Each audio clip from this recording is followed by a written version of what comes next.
श्रीमद् भागवत महापुराण ध्रुव का चरित्र। मैत्र जी बोले, हे विदुर, अब मैं तुम्हें राजा उत्तानपाद के वंश का विस्तार सुनाता हूं। जो मनु शत्रुपा से उत्पन्न हुए थे, प्रियव्रत और उत्तानपाद उनके ये दो पुत्र थे। उनमें उत्तानपाद के सुनीति और सुरुचि दो रानियां थीं। राजा उत्तानपाद अपनी छोटी रानी सुरुचि से अधिक प्रेम करते थे, जबकि उनकी बड़ी रानी सुनीति के एक पुत्र ध्रुव उत्पन्न हो चुके थे और रानी सुरुचि को भी एक पुत्र था जिसका नाम राजकुमार उत्तम था। राजा ध्रुव को न प्यार कर रानी सुरुचि के नाते उत्तम को ही अधिक प्यार करते थे। एक दिन राजा उत्तानपाद सुरुचि रानी से उत्पन्न उत्तम नामक पुत्र को गोद में लिए खेल रहे थे। उसी समय ध्रुव बाल सुलभ चपलता से राजा की गोद में चढ़ने लगा। रानी सुरुचि देख रही थी। उसने कठोर शब्दों में ध्रुव से कहा, तू यह नहीं जानता कि केवल राजपुत्र होने से ही कोई राज्य सिंहासन का अधिकारी नहीं हो जाता। तू मेरी कोख में नहीं उत्पन्न हुआ है, इसलिए तू अधिकार से वंचित ही रहेगा। तुझे चाहिए कि भगवान की इस जन्म में आराधना करो, जिससे अगले जन्म में तुझको मेरी कोख से जन्म लेने का सौभाग्य प्राप्त हो।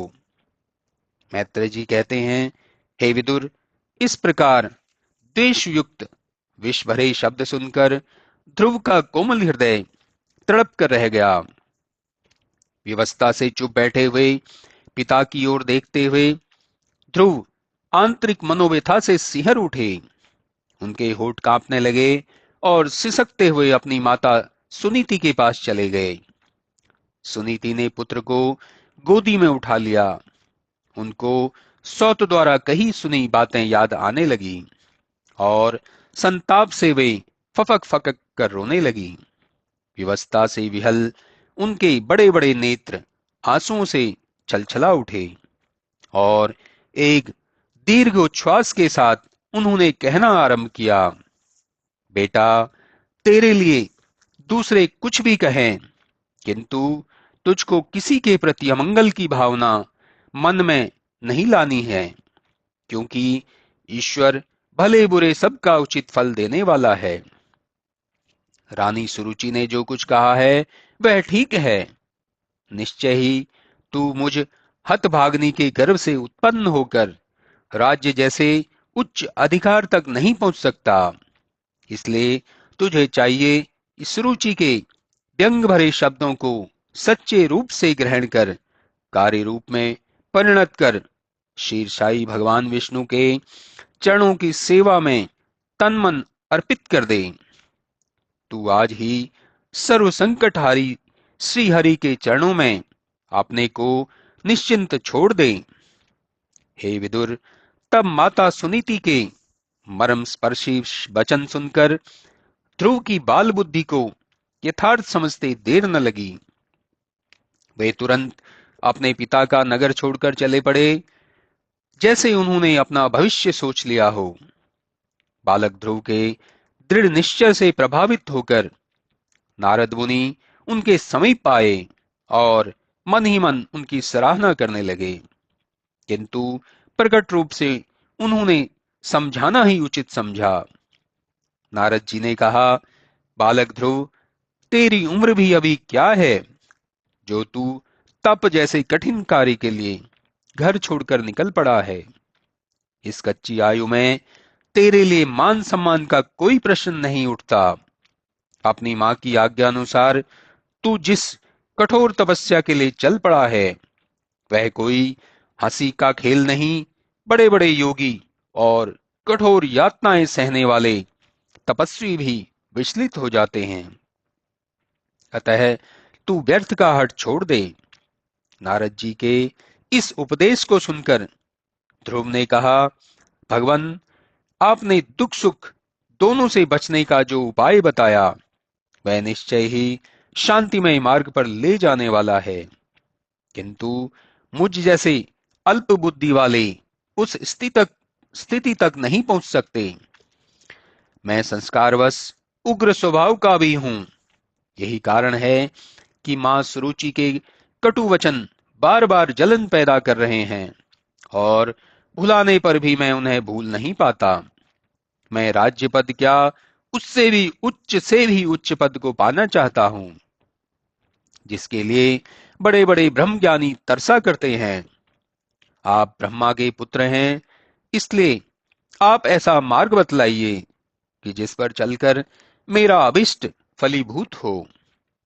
मैत्रेय जी कहते हैं कि ध्रुव के इस संकल्प को सुनकर नारद मुनि बहुत प्रसन्न हुए। उन्होंने मीठे शब्दों में कहना आरंभ किया, वत्स ध्रुव, तेरी माता ने जो भगवान हरि के चरणों में अनुराग करने की बात बताई है, वही एक ऐसा उपाय है जिससे भवबंधनों से मुक्ति मिल सकती है।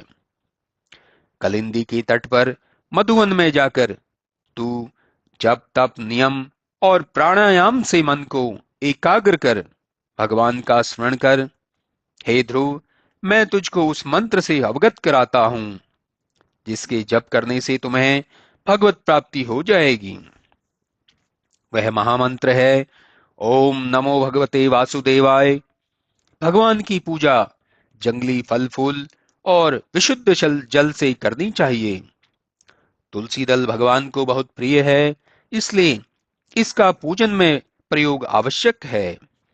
सदैव शांत चित्त से मनन करता हुआ ईश्वर की आराधना में संयमित जीवन व्यतीत करते हुए साधक उस परमानंद को प्राप्त करता है जो एकनिष्ठ मनस्वी की धरोहर है। इस प्रकार ध्रुव को भली भांति समझाकर नारद मुनि चले गए और ध्रुव ने मधुवन का मार्ग लिया। वहां पहुंचकर वे भगवत भजन में दिन व्यतीत करने लगे। उन्होंने पहले कुछ मास वन में उपलब्ध कंद मूल फल खाकर बिताए और तदुपरांत शनय शनय आहार की मात्रा कम करके केवल जल पीकर रहने लगे। कुछ समय पश्चात ध्रुव ने जल भी त्याग दिया और वायु सेवन कर तपस्या में रत हुए। इस प्रकार सत्यनिष्ठ ध्रुव ने धीरे धीरे अपनी सभी इंद्रिय इच्छाओं को वश में करके एक पैर से खड़े होकर अपनी वृत्तियों को ब्रह्म चिंतन में लीन कर दिया। श्वास को ब्रह्मांड में चढ़ाकर उन्होंने उस सूत्र को तोड़ दिया जो व्यष्टि को समष्टि से बंधे हुए है। चिर संचालित सनातन नियम से मैं व्यवधान पड़ने से सभी जीवधारी व्याकुल हो गए और सृष्टि के नियम को भंग होते देखकर देवगण भयभीत हो भगवान विष्णु की शरण में गए। विष्णु जी ने कहा, हे देवताओं, तुम लोग कुछ भी चिंता न करो। राजा उत्तानपाद का पुत्र ध्रुव मुझे प्राप्त करने के लिए कठिन तप कर रहा है। इसी से तुम सबका दम घुट रहा है। अब मैं बालक ध्रुव को दर्शन देकर उसको तप से मुक्त करूंगा, जिससे तुम्हारे कष्ट दूर हो जाएंगे। मैत्र जी कहते हैं, विष्णु से आश्वासित देवता अपने स्थान को लौट गए। विष्णु जी गरुड़ पर सवार हो बालक ध्रुव को दर्शन देने के लिए मधुवन को चले। वहां पहुंचकर उन्होंने देखा कि कठिन तप के कारण बालक ध्रुव की बुद्धि योग से परिपक्व हो गई है। विष्णु जी के पहुंचते ही ध्रुव के हृदय में एक अद्भुत प्रकाश हुआ। उन्होंने नेत्र खोलकर देखा तो सामने लोकों के नाथ अपनी माधुरी मूर्ति से खड़े हैं। ध्रुव उनके चरणों में लौट गए। दंड के समान पृथ्वी पर पड़े हुए ध्रुव भगवान के चरणों को चूमने और हृदय से लिपटाने लगे। बाल्यावस्था से विवश उनमें वाणी शक्ति तो ऐसी नहीं थी कि वे भगवान की प्रार्थना करते, किंतु उनकी प्रबल भक्ति को समझकर भगवान ने अपना वेद स्वरूप शंख उनके कपोलों से लगा दिया जिससे उनमें भगवान की स्तुति करने का बल आ गया और वे स्थिरता पूर्वक भगवान की इस प्रकार स्तुति करने लगे। हे भगवान, आप एक होते हुए भी अनेक होकर कण कण में स्फूर्ति और चेतना का संचार करते हैं। सत असत ज्ञान अज्ञान सभी के मूल प्रेरक आप ही हैं और देवताओं में सर्वश्रेष्ठ होकर भी आपकी मानवीय क्रियाशीलता देखते ही बनती है। हे प्रभु, आपके द्वारा ही प्रेरणा पाकर ब्रह्मा जी ने सृष्टि के विभिन्न सूत्रों को जोड़कर चराचर की रचना की है। आपके अंश से उत्पन्न सृष्टि के जीव और सब जीवों में श्रेष्ठ मनुष्य जब इंद्रिय लिप्सा में पड़कर आपकी मूल शक्ति को भूलने लगते हैं, तभी उनका अधः पतन होता है। इस कारण मेरी प्रार्थना है कि आप मुझे ऐसी सद्बुद्धि दें जिससे आपके चरणों में मेरा एक सा अनुराग सर्वदा बना रहे। हे प्रभु, मुझे आप ही की शरण है, इसलिए आपकी शरण आया हूं। श्री मैत्रेय जी कहते हैं, जब इस प्रकार बालक ध्रुव ने अपनी समस्त पवित्र भावनाएं शुद्ध मन से उन करुणाकंद मुकुंद माधव के चरणों में अर्पित कर दी, तो उन श्री हरि के प्रसाद से ध्रुव को रोमांच हो आया और श्री विष्णु जी भी आनंदित होकर ध्रुव से बोले, हे राजपुत्र, मैं तेरी भक्ति से प्रसन्न हूं और जिस पद के लिए योगी जन जन्मांतर तप्त करते हैं, वह पद मैं तुझे प्रदान करता हूं। तू उस पवित्र लोक का आदिवासी होगा जिसके चारों ओर सप्तर्षिगण चक्कर लगाया करते हैं। त्रिलोकी का नाश होने पर भी उस स्थान का नाश नहीं होगा। अंत में तुम उसी लोक में वास करोगे। साथ ही अभी जो तुम्हारा पिता राज्य कर रहा है, उसके पश्चात 36,000 वर्ष तक तुम इसी प्रकार इंद्रियजित होकर पृथ्वी की रक्षा करोगे। तुम्हारा भाई उत्तम आखेट में मारा जाएगा और उसके शोक से तुमको कटु वचन कहने वाली तुम्हारी माता अपने प्राण विसर्जन करेगी और तुम ही उस राज्य के अधिकारी होगे। फिर तो तुम अनेकों सुख भोगते हुए दक्षिणायुक्त अनेकों यज्ञों से पूजित होकर अंत में मेरा स्मरण करोगे। तब मैं तुम्हें शीघ्र ही सप्तऋषि मंडल के ऊपर प्रतिष्ठित कर दूंगा कि जहां जाकर प्राणी फिर नहीं लौटता। मैत्रेय जी कहते हैं, इस प्रकार बालक ध्रुव को प्रसन्न कर गरुड़ ध्वज भगवान उस बाल भक्त को देखते हुए अपने स्थान को चले गए। ध्रुव जी परम प्रसन्नता को प्राप्त हो अपने नगर को लौट आए। घर आकर उन्हें इस बात की बड़ी चिंता हुई कि हाँ, मैंने विष्णु जी को पाकर भी मुक्ति क्यों नहीं मांगी। मैं कितना मूर्ख हूं कि नारद जी के समझाए जाने पर भी मैं श्री हरि से आत्म कल्याण की याचना न कर सका और राज्यादि नश्वर वस्तुओं को ही पाकर प्रसन्न हो गया। निश्चय है कि देवताओं ने मेरी तपस्या से ईर्ष्या की और मेरी बुद्धि को दूषित कर दिया। मुझे आश्चर्य है कि मैंने वास्तविक आत्म कल्याण को क्यों नहीं मांगा। सत्य है, दरिद्र मनुष्य चक्रवर्ती सम्राट को भी पाकर भूसा ही मांगता है। मैत्रेय जी कहते हैं कि इधर जब ध्रुव जी के इस प्रकार से कृतार्थ हो लौटने का समाचार उनके पिता राजा उत्तानपाद को मिला, तो पहले तो उन्हें विश्वास ही न हुआ, जैसे कोई मरकर लौटने वाले का विश्वास नहीं करता। किंतु उसी क्षण नारद जी का वचन उन्हें स्मरण हो आया, जो वे पहले राजा से आकर कह गए थे।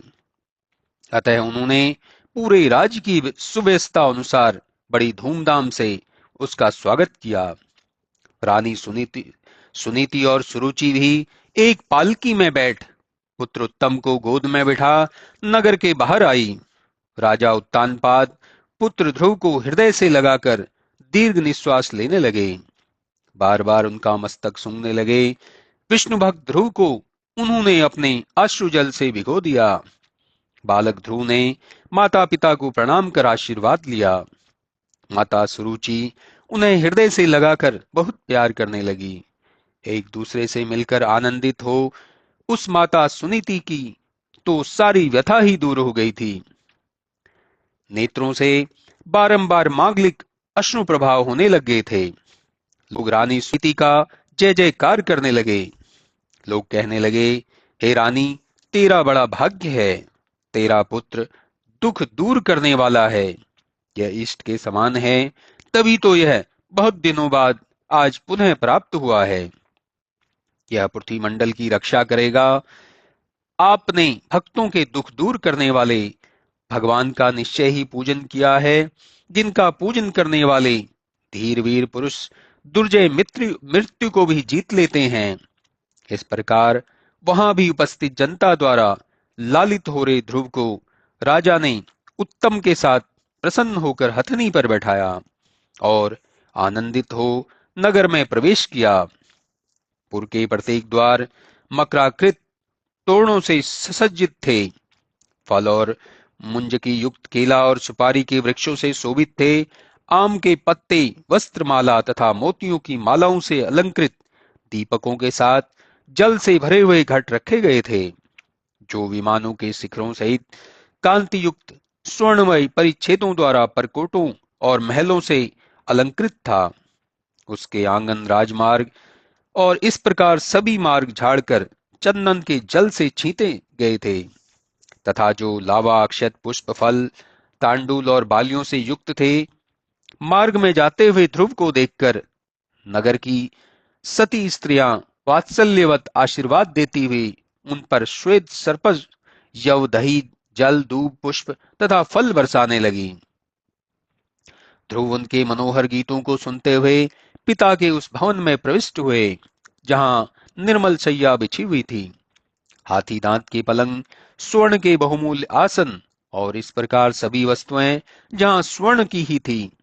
स्फटिक और महामकरत मणि की दीवारें थी तथा जिस भवन में मणियों के दीपक थे और जो स्त्री रत्नों से शोभित था, जिसमें नाना प्रकार के देव वृक्षों का सुंदर उद्यान था और जिनमें पक्षियों के जोड़े वाले मतवाले भौंजे गुंजार कर रहे थे। सुंदर वापियों में वैदुर्य मणि के सोपान बने थे तथा जो पद्मों, उत्पलों तथा कुमुदों से युक्त थी, जिनमें हंस, कांडव, चक्रवाक तथा सारस विद्यमान थे।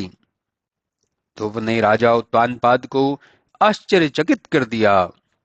ध्रुव के अद्भुत प्रभाव को सुन राजा उत्तानपाद के आश्चर्य का अंत न रहा। विष्णु जी की छाया से बालक ध्रुव का प्रजा में उत्तरोत्तर प्रभाव बढ़ता गया। प्रजा उन्हें प्राण से भी प्रिय समझने लगी। फिर तो उनकी युवावस्था आते आते राजा ने प्रजा की सम्मति से ध्रुव को ही पृथ्वी का स्वामी बनाया और स्वयं वृद्ध होते होते वन को चले गए।